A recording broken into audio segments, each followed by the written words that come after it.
আসসালামু আলাইকুম everyone, welcome to my page. কি অবস্থা সবার? আশা করছি সবাই অনেক ভালো আছেন। সো পাসপোর্টের ছবি দেখি সবাই বুঝে গিয়েছেন আই গেস যে আমরা কোথাও যাচ্ছি। হ্যাঁ, আমরা কলকাতা যাচ্ছি। আর কলকাতা যাওয়ার যে এক্সপিরিয়েন্সটা, বাজে এক্সপিরিয়েন্সটাই আপনাদের সাথে শেয়ার করব।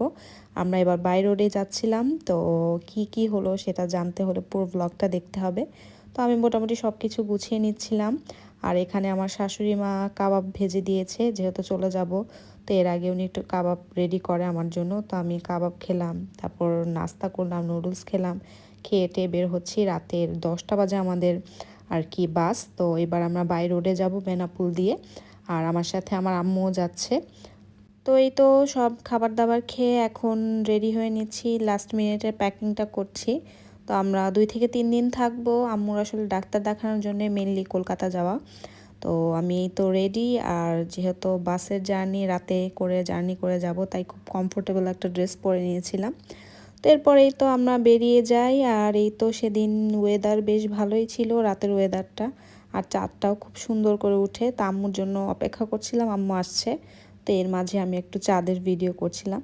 তো এরপর আমরা বাস কাউন্টারে চলে যাই। 10:30টায় আমাদের বাস। তো আমরা বসে আছি, বাট বাস আসতে আধা ঘন্টা লেট করে, 11টা অলমোস্ট বাজে। তারপরে এই তো 11টার দিকে বাস চলে আসে। এই বাসে করে আমরা বেনাপুল পর্যন্ত যাব। তো বেনাপুল হচ্ছে বর্ডার, ওই বর্ডার ক্রস করে কিন্তু আর এই বাস আমরা পাবো না। তখন হয় আমাদের বাসে, ট্রেনে বা প্রাইভেট কারে করে যেতে হবে, কার বুকিং করে। তো যাই হোক, আল্লাহর নাম নিয়ে রওনা করলাম। আর বাসে উঠেই প্রথম মেজাজটা খারাপ হয়ে যায়, কারণ আমাদের সিট একদম পেছনে দেয়, মানে জাস্ট চাকার উপরে, পেছনে যে বাসের চাকা থাকে না, এটার উপরে।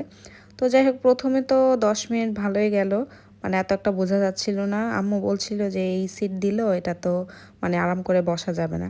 এরপর কিছুক্ষণ পরে তো ঝাঁকাঝাঁকি শুরু হয়ে যায়, ভিডিওটা দেখলেই বুঝতে পারবেন। মানে আমি আমার ফোন কোনোভাবেই সোজা করে রাখতে পারছিলাম না, বাস ভর্তি মানে প্যাসেঞ্জার ছিল। মানে অন্য জায়গায় যে চেঞ্জ করব, অন্য কোথাও যে চেঞ্জ করে বসবো, সেটার উপায় নেই।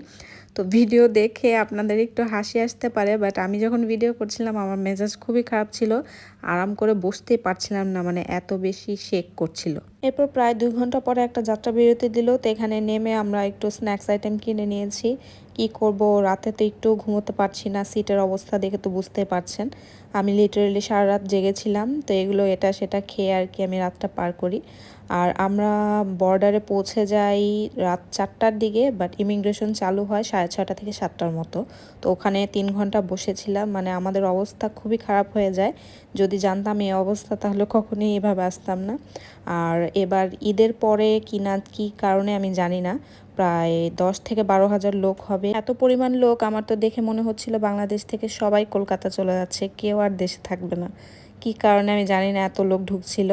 তো যাই হোক, এরপর অনেক কষ্ট করে আমরা বর্ডার ক্রস করে এখন কলকাতা চলে আসি। আর এরপর আমরা এখন ট্রেনে করে যাব। এটাও একটা ভুল ডিসিশন ছিল, এটা একটা লোকাল ট্রেন ছিল, আমরা বুঝতে পারিনি। যাই হোক, ভাবলাম যে ট্রেনে গেলে আমাদের খুব তাড়াতাড়ি হবে, পৌঁছে গিয়েছি তাড়াতাড়ি 2 ঘন্টার মধ্যে। যদি বাসে বা অন্যভাবে যেতাম 3 থেকে 4 ঘন্টা লাগতো। আমাদের টাইমটা সেভ হয়েছে, বাট যেহেতু লোকাল মানে ট্রেন ছিল, এখানে কিছুক্ষণ পরপরই অনেক লোক উঠছিল। আমরা সিট পাই, আমরা বসেই যাই, বাট আমাদের অনেক বেশি কষ্ট হয়, কারণ দেখা যাচ্ছিল আমার সামনে এসে লোকজন দাঁড়িয়েছিল, মানে জাস্ট কোনো স্পেস নেই, একদম একজন আরেকজনের সাথে গায়ে লাগালাগি করে দাঁড়িয়ে আছে। তো সব মিলে আর কি খুবই কষ্ট হয়েছে। আর কলকাতাতে প্রচণ্ড গরম, আর এই লোকাল ট্রেনের অবস্থা তো আরও খারাপ। যাই হোক, প্রথমে যখন এই যে ট্রেনে উঠছিলাম, দেখছি ট্রেনে একদম ফাঁকা, দেখে তো ভালোই লাগছিল যে না, ট্রেনে করে যাব, ভালোই লাগবে। বাট 2-3টা স্টেশন যাওয়ার পরে যখন মানুষ একদম হুমড়ি খেয়ে উঠছিল, তখন আর কি আমরা বুঝতে পারি যে না, আমাদের এই ডিসিশনটা ভুল হয়েছে, আমাদের ট্রেনে যাওয়া ঠিক হয়নি। এর থেকে বাসে যেয়ে যদি 2-3 ঘন্টা বা 4 ঘন্টা লাগতো, তাও একটু আরামে যেতে পারতাম। মানে লিটারেলি আমি গরমে ভিজে একদম খুবই খারাপ অবস্থা, মানে আমি কি বলবো, আমি মনে হচ্ছিল আমি কান্না করি বসে বসে, এত বেশি গরম লাগছিল। যাই হোক, এখানে প্রথমে উঠে একটু পেয়ারা পাই, তো আমি এখানে একটা পেয়ারা কিনে খাই। পেয়ারাটা বেশ ভালোই ছিল। বাহিরের দৃশ্য খুবই ভালো ছিল, বাট মন মেজাজ এত খারাপ ছিল যে এনজয় করতে পারছিলাম না।